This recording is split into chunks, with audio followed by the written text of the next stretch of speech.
A very warm welcome to all the members of audience to the webinar. It is the 11th webinar in series under Gapio Physiotherapy International Virtual Webinar Series. As many of us might be knowing by now, Gapio is a non-profit organization established in 2011. Padma Vibhushan Dr. Pratap C. Reddy, Chairman of Apollo Hospitals Group, is the founder-president of Gapio with a vision improving healthcare worldwide. With the aim to bring together healthcare professionals of Indian origin in the world on one platform. In these webinars, our endeavor is to bring the expanded scope and latest advances in the field of physiotherapy to the fraternity globally. Today's webinar is on visceral manipulation and the paradigm shift from disease care to whole person health. As healthcare continues to evolve, there is an increasing recognition that optimal health extends beyond treating isolated symptoms or diseases. The focus is shifting towards a whole person approach that considers the interconnectedness of the body's system, including the musculoskeletal, visceral, neurological, and emotional components. Visceral manipulation is a gentle, evidence-informed manual therapy that aims to restore the mobility and function of the internal organs and their surrounding tissues, potentially influencing pain, movement, and overall well-being. In today's session, we will explore how this approach aligns with the emerging philosophy of whole person health, broadening the role of physiotherapy from disease management to promote comprehensive, patient-centered care. It shifts the clinical focus from simply treating isolated symptoms or diseases to improving body's innate ability to self-correct, heal, and restore whole body structural harmony. I would like to make an announcement to put all your questions in the chat box, which will be taken up in the end. And I would now like to introduce our first speaker, Dr. G.K. Balaji, to speak as a subject matter expert for this webinar topic, visceral manipulation and the paradigm shift from disease care to whole person's health.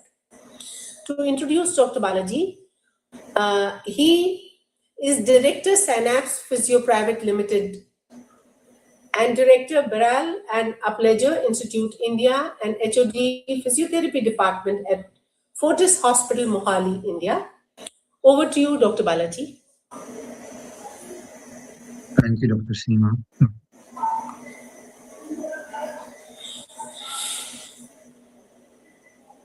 I believe the slide is visible.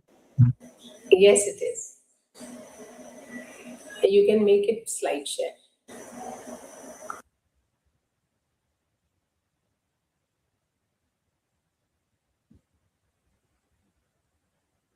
Very good evening, everyone.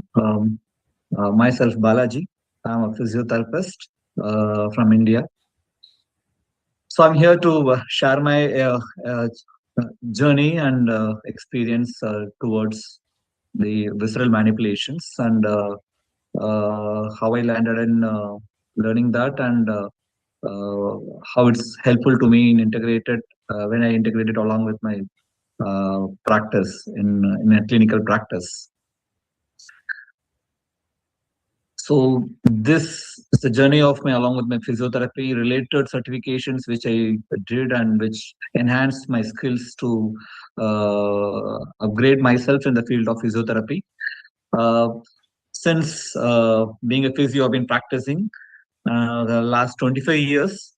So somewhere when I treat patients with chronic movement restrictions and chronic pain, somewhere I feel limitations where the symptoms do reappear again and again, and the patient come back with the same symptoms.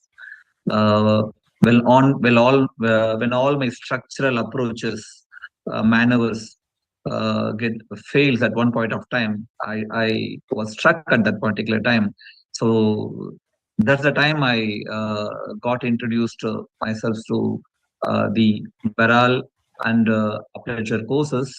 I was very happy to meet the legend in the area of viscera manipulations, the father of visceral manipulation, J.P. Baral, who founded it, and my sweet mentor, D. Koning AJ, from who is the next speaker, from whom I inspired a lot, went in depth as much as possible to get learn each and every time. It's amazing to learn from him. And with his blessings, I decided to get more deep into the career of visceral manipulations. Then I was able to do a couple of good certification education in visceral manipulation and related therapies from the Baral and Aperture, which made my knowledge more strong, better, stronger to treat patients. So once as a physio, as I mentioned that I was getting encircled in a structural area, treating more of a bone, muscle, and a nerve with what all approaches I've been taught in my schools.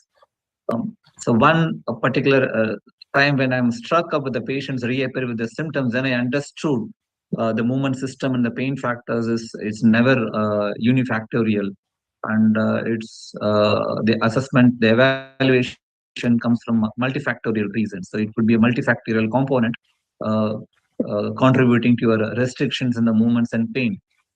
So one a therapist should be aware of these multifactorial element or the other systems of the body impacting the musculoskeletal system. If I'm a therapist working in the MSK system, I should be aware of the other systems also, which impacts or influences my MSK, where my symptoms are just like a television display, which is shown in the musculoskeletal system, where the main supply or the power comes from somewhere else. So that's what I got inspired when my tutor AJ teaching visceral manipulation to us. So that fine day made myself change as a different therapist, and my practice changed, and my knowledge, in fact, spreaded more depth into it. This the common picture which shows in a textbook where every systems of the bodies are integrated or interconnected. Each and every part in the body is interconnected via neurologically, neurons, interneurons, and as well as with the facial connections. So once I did had a doubt how will the organs move? Does the organs really have a movement inside the body? But we don't see it. Like how do we move our limbs, upper limb and lower limb? We don't see it. So then so this small video of ultrasonograph video helps me to understand each and every breathing maneuver, the breathe, your organs has got an impact of movement. Uh, it's not only moving superior and inferior, it is also internally moving in a three-dimensional directions, where if there is a, as per JP Baral, if the organs do not move and it gets into restrictions, your health will be impacted. So that's how the concept of the cell manipulation started. So I'll just highlight, we have the great instructor AJ next to me going to give a deliver in a depth of visceral manipulation and introduction to you all. So I will just speak with related to specific to my practice, what inspired me and how it changed. So when I deal with patients of low back pain, and when I went to the visceral manipulation, when I found that the organs have a deep connections with the spine. So you can see this in the small cadaveric video where you have the small intestine. You can see how the strong facial connections of the small intestine is so strong attached to your lumbar spine in such a way, even if you hold the intestine, you'll be able to rock the whole cadaver. So, so this is such a strong attachment.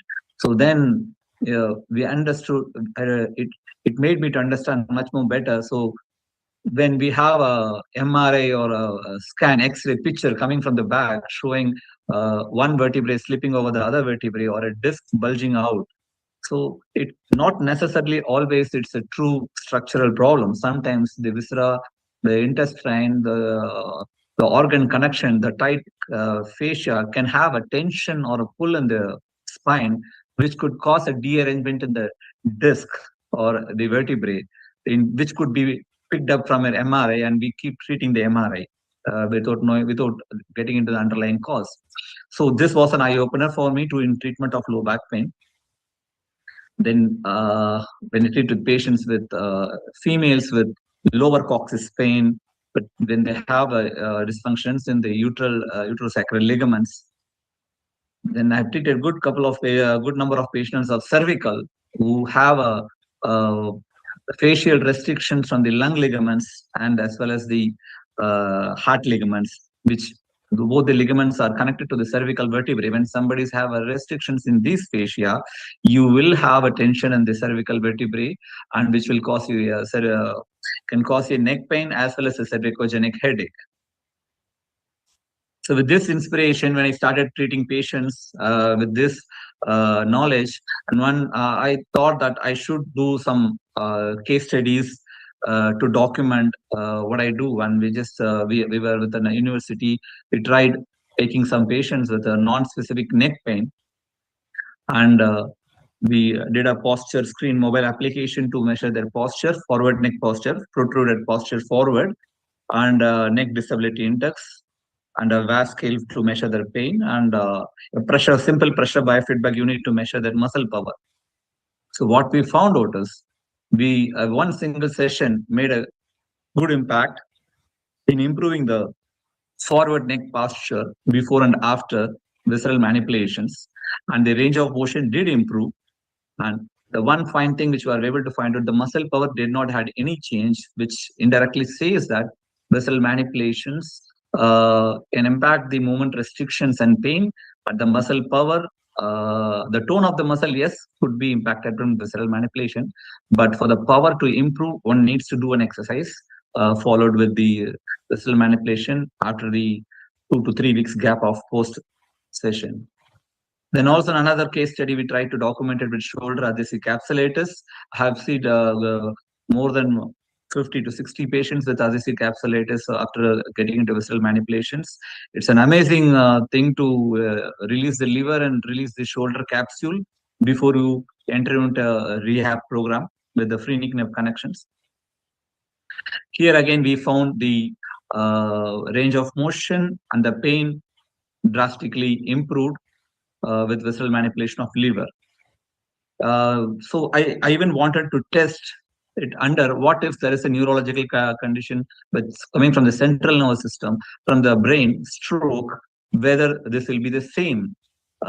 Here, we did face some challenges with the same techniques and maneuver because there are other musculoskeletal components which are restricting the shoulder ranges to improve, like your spasticity coming into picture. Even after the visceral manipulation, I couldn't get into good ranges because of the musculoskeletal system over impacting on with the pectoralis spasticity and the other muscle spasticity, pulling the shoulder into more limited range of motions. So this was a small video which we were trying to take during a small camp in Chandigarh. This lady had shoulder stiffness for very long years, and she came for the camp. You can see the facial expression of the patient while lifting. She's not comfortable. Beyond this, if she's going to stretch, she will experience a big pain. So single session of liver release. We tried, and immediately we measured it. You can watch carefully the ranges as well as the face of the patient. The range is immediate. There's a smile in the patient's face immediately post the visceral manipulation, and the smile is coming because of the pain is immediately reduced. Post, you can see the range is going full, and she's so happy to this thing. So this is the magic in the visceral manipulation which happened, which helped my rehabilitation program. So we do have I'm also the director of Balaji Institute India. AJ is our ambassador who comes and teaches Indian students visceral manipulations very frequently to India. Many visceral therapists have developed through him. like me.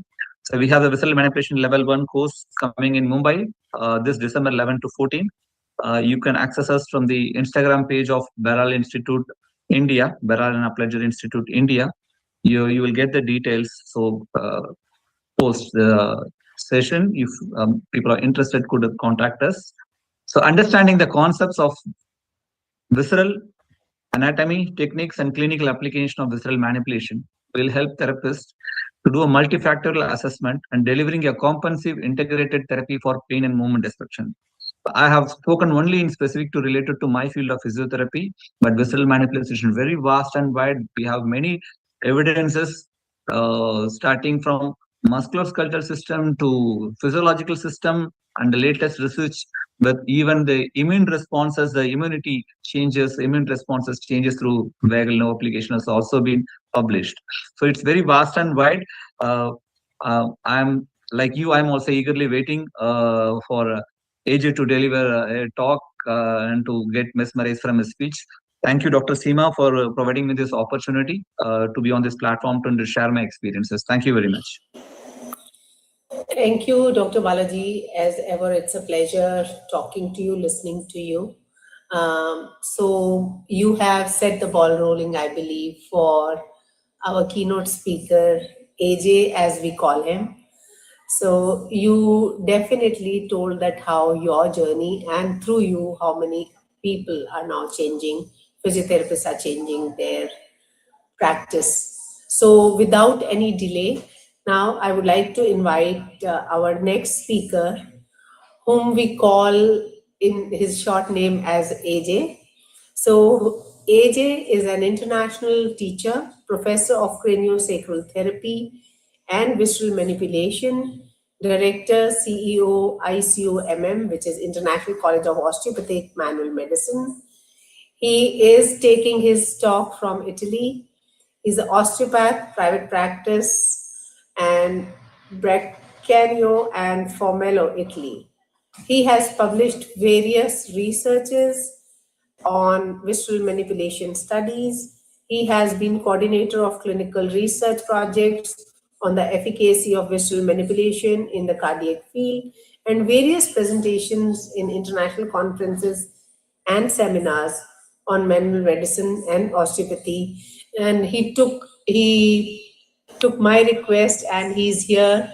He has started his day an hour early just to accommodate us. Thank you so very much, AJ. Over to you now to share your views on visceral manipulation, the paradigm shift from disease care to whole person's health. Okay, thank you very much, Dr. Grover. First of all, before I start my my presentation, I'd like to thank Dr. Seema Grover and Dr. Balaji for the collaboration and making this possible.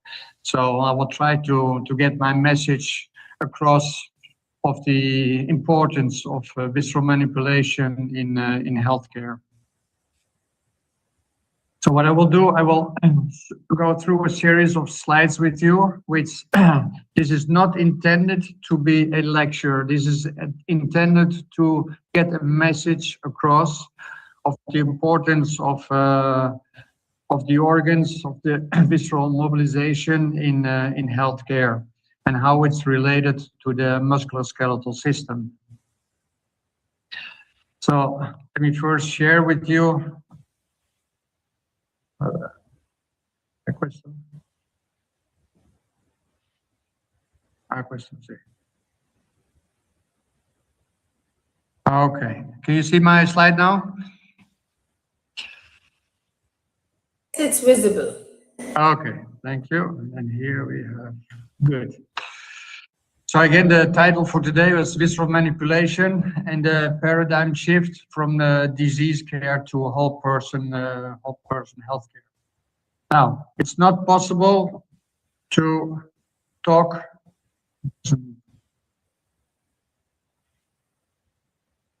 about visceral manipulation without explaining a little bit the history of visceral manipulation and the origins.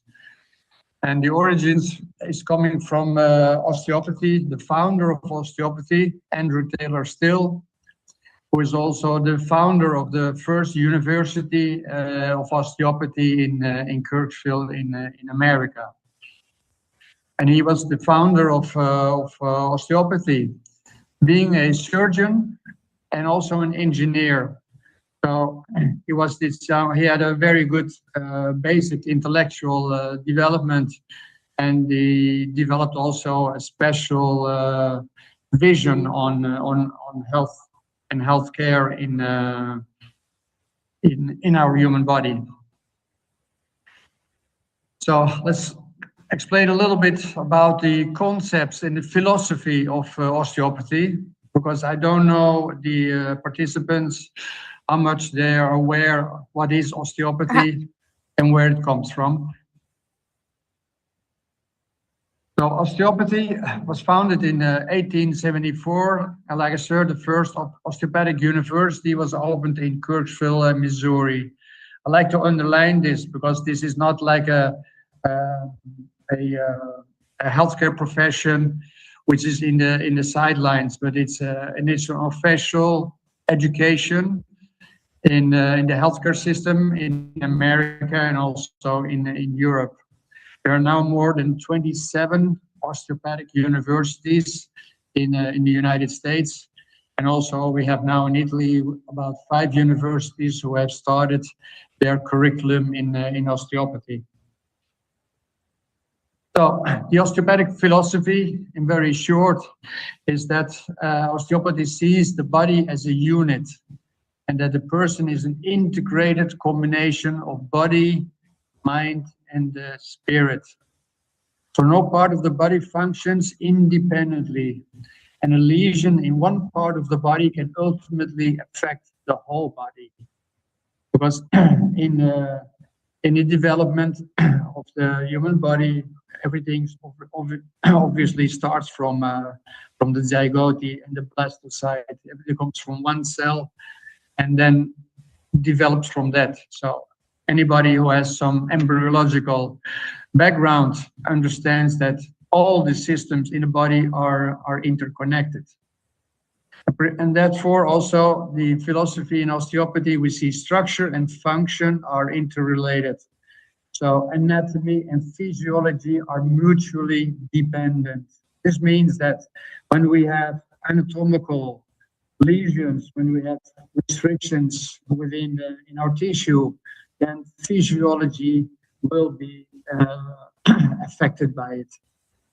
And then again, also the philosophy of osteopathy shows that the body possesses a self-regulatory mechanism or homeostasis. Andrew Taylor Still was convinced that a lot of problems which start in the body, that the body can handle it by themselves. And that's what he started to develop this approach in healthcare, to work and resolve the bodily lesions and the tissue lesions to help the body function better and to regain health without outside intervention of medicine and operations. So it's a manual medicine. That's very important to understand. Now, there are 3 parts we can see in osteopathy. So we talk about cranial osteopathy, and we're talking about the central nervous system. So the lesions which can develop within this system, which also obviously affect the neurological connections within our body. And we have specific techniques to deal with lesions within this part of the body. Then we have the visceral osteopathy. So we're talking mostly about the visceral mobilization, manipulation in this seminar here. And then we have the osteoarticular osteopathy. And osteopathy is very important to find the cause of the clinical symptoms.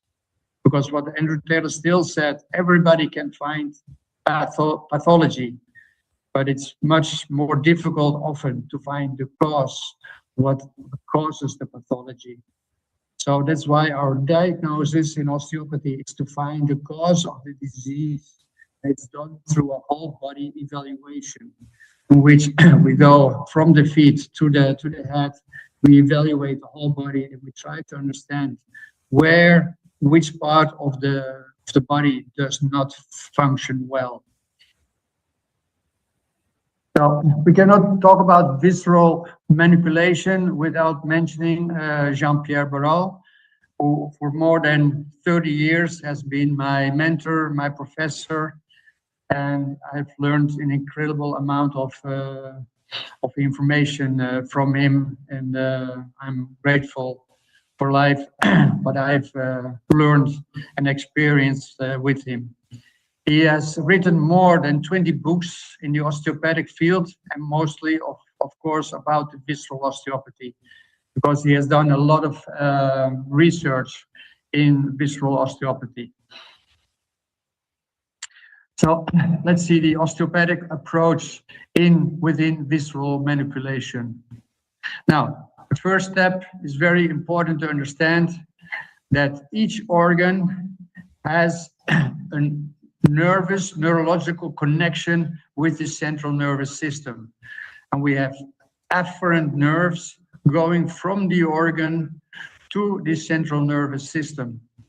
And these segments, when we have a dysfunction within the organ, this can create dysfunction in the neurological related segments. And this is very important, the first step, very important to understand, because this means when we have a dysfunctional organ, it will create symptoms within our musculoskeletal system. And I will show you other slides to make this understand better. So another example is, for example, the liver. Also, the liver is segmentally related to the central nervous system, but then also it has innervation by the phrenic nerve, which is connected to the C3, C4, Sec5 segments. And this means that we can have a dysfunction of the liver, and this can create pain and dysfunction in the shoulder. Now, this is what I learned also in my background as a physical therapist, because I started as a physical therapist, but then for one reason or another, the symptoms were not resolving, and I started to look for answers why my treatments were not resulting in a good function of the articulations which I was treating. And then very slowly I started to understand there was a different cause of these symptoms. So for example, when we have an hepatitis, then many years later, this hepatitis creates a mobility restriction. It creates irritation of the receptors in the fascia around the liver.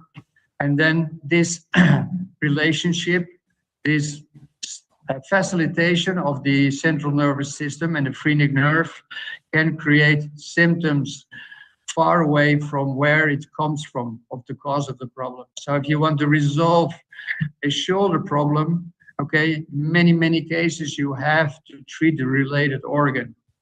And that is the big difference between, let's say, the physical therapy approach and the osteopathic approach. So, for example, here you can see, of course, this is a computerized model, but that when we have infections, when we have inflammation, when we have trauma, then this inflammation can create adhesions between the wall of the abdomen and also between the organs. And this has a big effect on the physiology because the vascularization diminishes, and also we have an irritation of the receptors which are innervating the organs, and then they will have an effect on the central and autonomic nervous system. So here again, what you can see is the relationship between an organ it has a facilitated segments. So the segments related, innervated, which come from the stomach. So what they call afferent nerves, and these create then facilitated segments in this central nervous system. And then what you also see here, this is the phrenic nerve. So also the phrenic nerve has motor nerves, of course, which are responsible for the innervation of the diaphragm.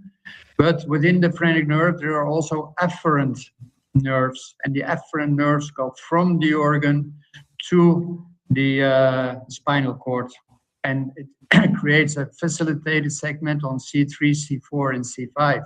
And then again, on the left side. So it means that we can have shoulder restrictions caused by problems within the stomach, for example, when we have a gastritis.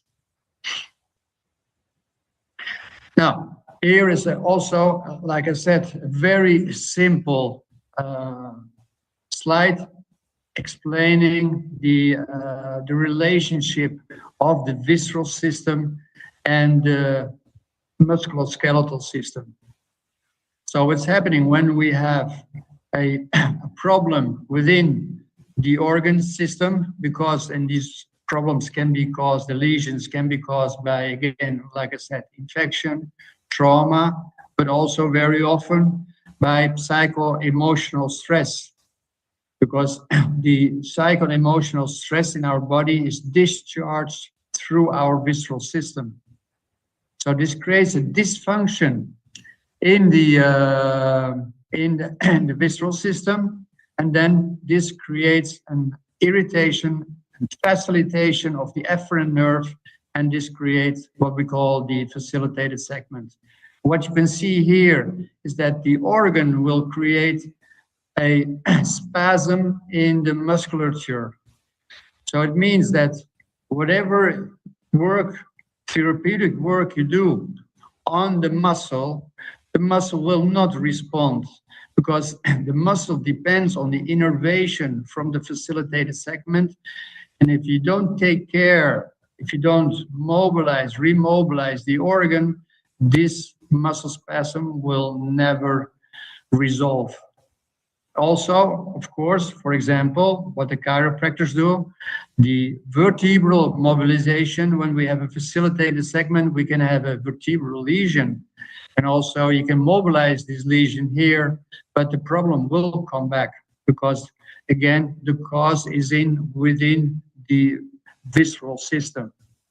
So that's to underline the importance of visceral mobilization in healthcare. Many people are suffering also chronically, and whatever they try to do on the symptomatic area, it does not respond, it does not work. And you can give medicine, you can do therapy in this area, but it will not respond unless you deal with the visceral problems. Now, here is Irving Kaur.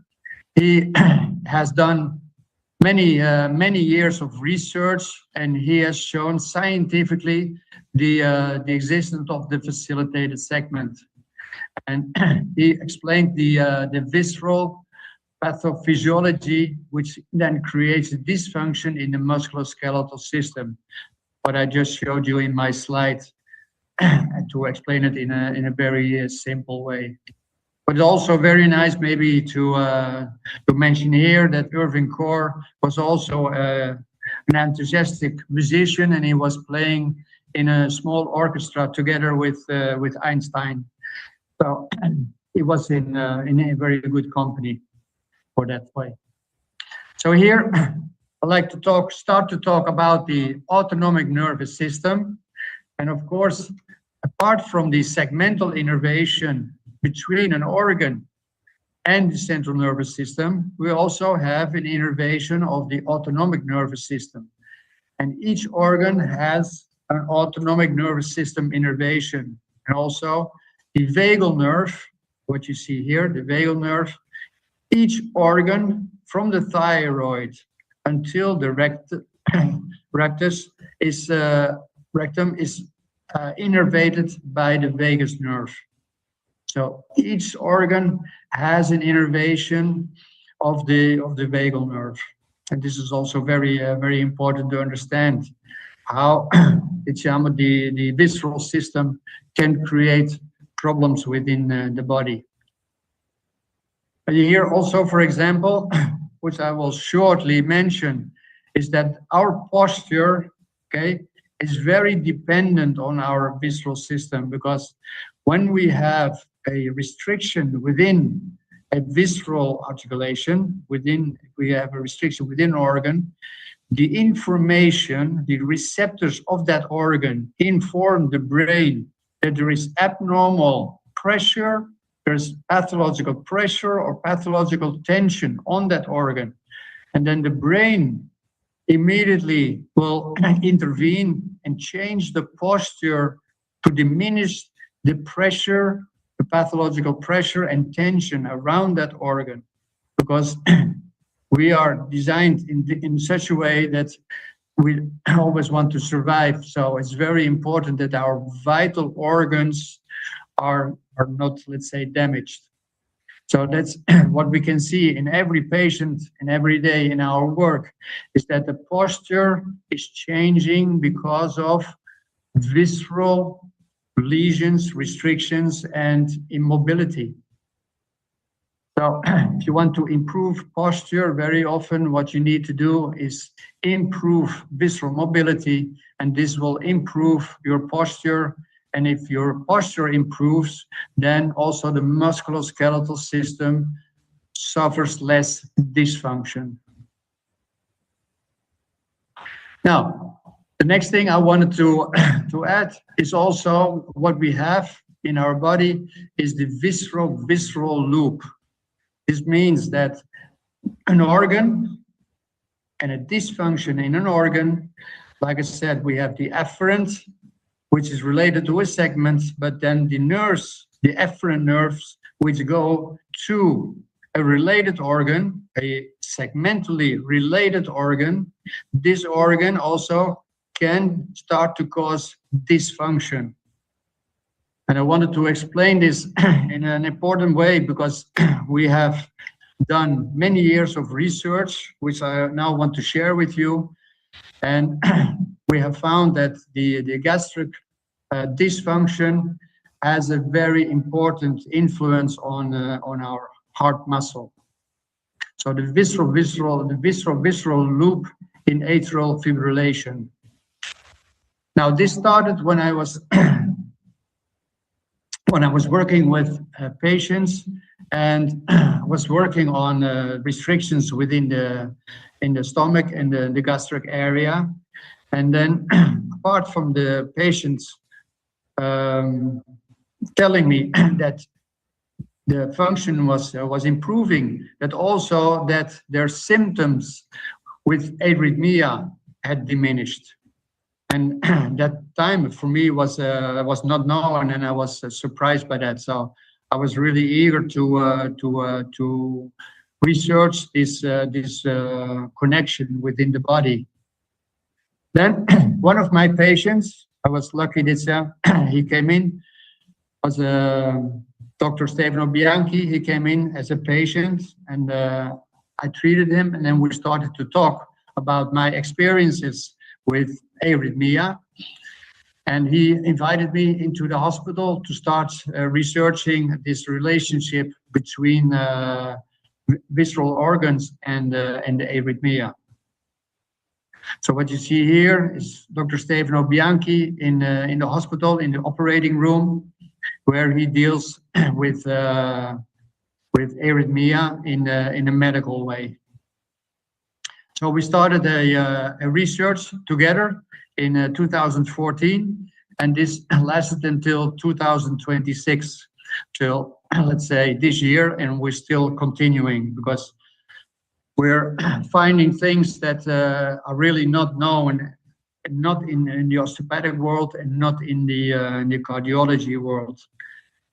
And we have found really encouraging information, and we have very encouraging results and which explain this visceral loop. So we have the relationship with the gastric area, which has an effect on the heart muscle. So let me go a little bit more in detail here. Every organ in our body has a very highly innervated part by the vagus nerve. And there are many, many receptors with the vagus nerve. So we have mechanoreceptors, chemoreceptors, baroreceptors, immune and cytokine receptors, all related to the vagal nerve. It means when we have a dysfunction in our stomach, then we have a facilitation of the vagus nerve.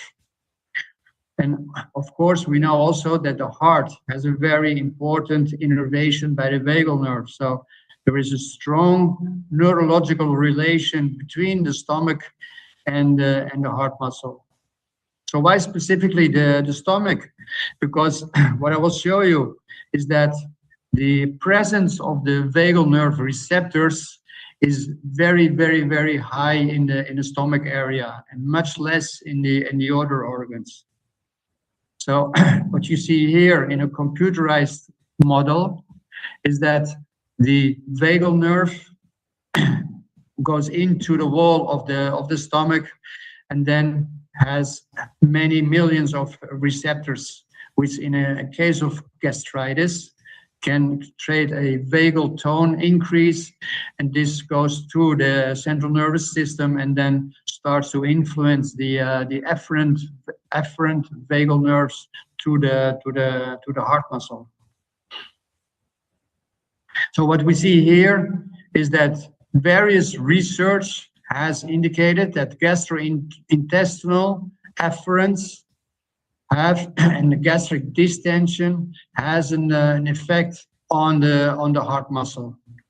So we have many indications that the dysfunction in a stomach creates dysfunction in the heart and creates arrhythmia. Here is another research. What they did is that they created the gastric distension, and this created an arrhythmia within the heart muscle. And that's basically what we're doing, is we're mobilizing in osteopathy the gastric area. In that way, we diminish the receptors irritation and diminish the vagal tone. So very often, by increasing the gastric mobility, we decrease the arrhythmia and atrial fibrillation. So what you see here is the highly innervation, the intrinsic innervation of the cardiac wall by the vagal nerve. So we're still going on with our research, and we hope to get more details out shortly.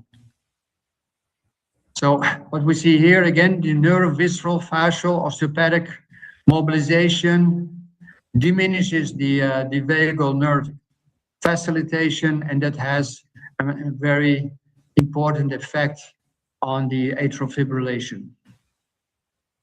So this is what I wanted to share with you, and I hope it will opens up some important information for you to work with your patients. Thank you so very much, AJ, for such a highly informative presentation. I believe, as you rightly said, that it will open up, or it is a food for thought for people, that when physiotherapists are not finding results, then what they should look for. So I appreciate the depth of knowledge you shared and the practical perspective you brought to us today. Thank you for your time. And without taking any further time, I believe I'll introduce our own Dr. M. Raj Prasanna for his vote of thanks. Dr. Raj Prasanna is Head and Chief Chennai Division, Physiotherapy and Rehabilitation, Apollo Hospitals, Chennai. He's principal to Apollo College of Physiotherapy, Apollo Institute of Medical Sciences and Research, the Apollo University, Chittoor, having 25 years of professional and clinical experience, along with the academic and research activities in the field of physiotherapy and rehab. His area of specialization is neuro rehab. I definitely feel it is more of pediatric rehab. So over to you, Dr. Raj, for thanking our speakers who have really shared the insights into a newer field where we can improve our skills and maybe get answers to few things which sometimes we do not achieve. Over to you, Dr. Raj. Thank you, Dr. Seema, for your wonderful introduction. And I thank the speakers for the wonderful session. Before that, I would like to thank the Gapio Physiotherapy International Lecture Series, which has been organized by the Global Association of Physicians of Indian origin. And Dr. Seema for taking this way forward. You have been doing a great job, Dr. Seema. And with regard to today's session, I thank our esteemed speaker, Dr. G.K. Balaji, Head of the Department of Physiotherapy from Fortis Hospital, Mohali. Sir, your topic on integrating visceral manipulation in the management of pain and movement restrictions was really wonderful and very interesting, sir. You have detailed about the assessments of movement systems and pain factors, and your explanation on the movements of internal organs, which you have displayed through the musculoskeletal ultrasound, was awesome. And I'm sure we will be having a lot of participants will be interested to participate in the visceral manipulation course, which is to be held in Mumbai this 11th to 14th of December. Thank you for your wonderful introduction session, sir. Thank you once again. Coming to our keynote speaker, Dr. AJ, Dr. Adrianus Jacobus, thank you, sir, for your valuable time for our gap year session. Your topic on visceral manipulation and the paradigm shift from disease care to whole person health was an eye-opening session, and you have shared the importance of visceral manipulation in healthcare and its relationship with the musculoskeletal system was very helpful, sir. Your introduction and description of osteopathy practiced worldwide was awesome. You have explained on cranial osteopathy, visceral osteopathy, and osteoarticular osteopathy was very informative, sir. Thank you so much. Finally, and you have given as an eye-opening that improving visceral mobility improves the posture was really very helpful for every physiotherapist. Thanks for the wonderful learning opportunity, sir. I once again thank Dr. Seema for organizing such a wonderful event and moderating this session. Thank you once again. Thank you. Thank you, Dr. Raj. And before we come to the close of session, we have certain questions in the chat box. I would like both the speakers, they can help us in answering. Question 1 is, how do you clinically assess which patients would benefit most from visceral manipulation? So over to you, AJ or Dr. Balaji.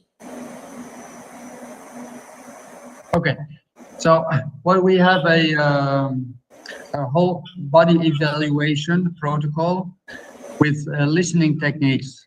So there are palpation techniques which bring you to an area of the body where mobility has diminished in an important way. So we have special techniques, manual techniques, to find the areas of dysfunction. Thank you so much. It definitely, the listening techniques really work to really find out, and they can be checked, I believe, even on ultrasound that you find variations. So the next question comes, how important is collaboration with other specialities when practicing visceral manipulation?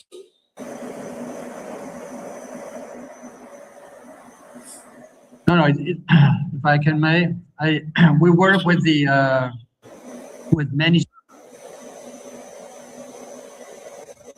Your voice, you are muted, AJ, by mistake. Sorry.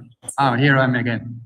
Yeah. So we work with many specialists in the hospital. So depending on the problems of the patient itself, we work with a neurologist or an endocrinologist or a specialist in the digestive system.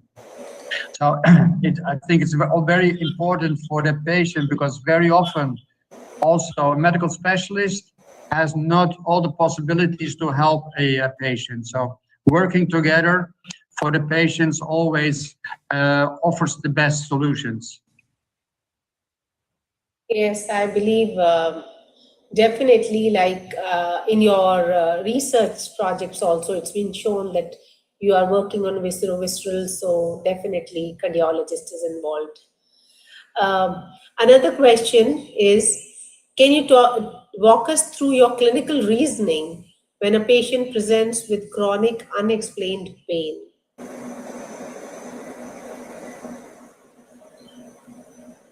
Again, very important here is to understand, evaluate the body, see where the dysfunction is, and then see if you can explain the pain, if that's related to that specific dysfunction. So very often, for example, we have many patients who have chronic migraines or chronic headaches, and by evaluating and finding the organs which are in dysfunction and create these migraines and headaches, then very often we're able to resolve and help the patients and have a better quality of life. Thank you so much. One from my end, I believe to our listeners, can we talk to them about what are the contraindications where we should be, not exactly contraindications, but we should be cautious before we look for visceral manipulation?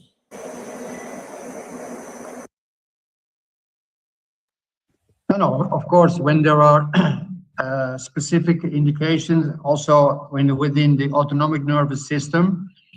So when there are symptoms, and especially like night pain and symptoms which we cannot explain, then very often it's important that we do more research on their problems. So we need more information and diagnostics apart from of our own. So it's always a collaboration again with other specialists in case there is doubt about the seriousness of the disease. Thank you so much, and thank you everyone for taking out time for our today's webinar.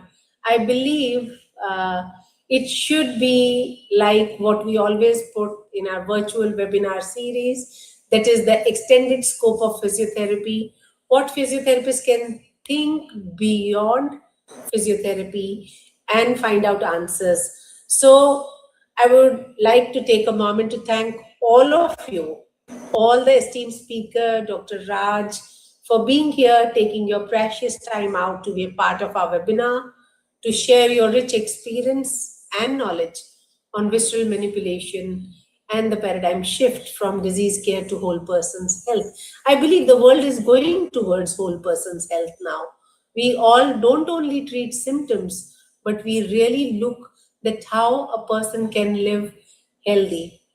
So at the same time, I would like to express my gratitude towards current leadership of GAPIO and Professor Dr. Anupam Sibal, the Group Medical Director of Apollo Hospitals, for his constant support. It was his dream that physiotherapy should also be included as a part of medical field where everybody comes together and we get a wholesome healthcare. So I would like to thank him for his constant support and vision for enabling such a platform where it helps us breaking the glass ceiling and provide superlative healthcare services, what Apollo in India is known for. So I would like, in the end, I would like to thank all the member of audience for being a part of this webinar, making it a lively and interactive one. And thank you once again, Dr. Balaji, Dr. Raj Prasanna, and of course, what I learned from you, AJ. Thanks a million for that, because that gives you a different feel. So thank you so much for finding out time, for sparing your time, for being with us. And I hope you all have a great evening. It's a weekend, and I believe I've kept many people on this weekend with us, irrespective that they might be having their own time. So thank you, and I look forward to see you all again in the next part of our webinar series. Thanks a ton. Thank you for your time, for your information, for your knowledge, and any words of wisdom from you, AJ, once again, because it's hard to find you. Okay. Thank you very much, Dr. Seema Grover, and hope to see you all again in India. Okay. Yes. Bye-bye. Thank you. Thank you. Thanks, Dr. Balaji. Thanks, Dr. Thank you, Raj, Dr. Seema. Thank you, for AJ. being Thank you, here. Dr. Raj. Thank you, Balaji. Yes. Bye. Bye for today. Thank you, Dr. Raj.